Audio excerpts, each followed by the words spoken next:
The goal here is to improve separating movement between your spine, your pelvis, and your hip. So it's really important to be able to move our hip joint here independent of my spine and my pelvis. So typically, a lot of times we tend to kind of do this with our hip, which can alter how we squat, deadlift, pick things up, run, walk, all the things. And it can start to wear out ligaments back in here and even in your spine.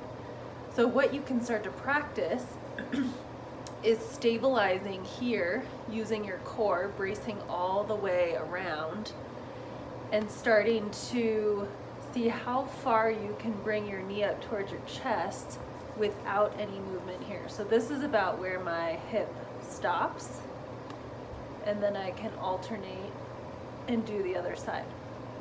So if I go too far, what you're going to see is you're going to see my pelvis start to rock and my back start to flatten. So that's a little bit, that's beyond how far my hip can move.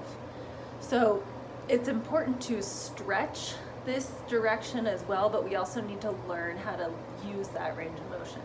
So then I can also try with my legs straight. So I can come here and see how high can I lift without my spine moving. Do both sides here.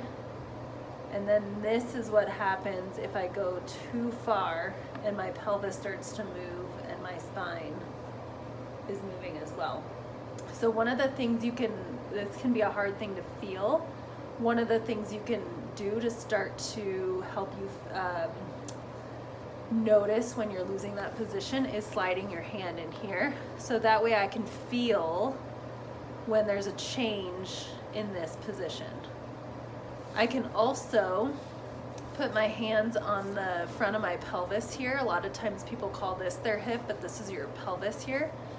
So I can have my hand here, and I'm going to start to feel when that starts to rock back. So then I can make sure I'm training just the hip joint here.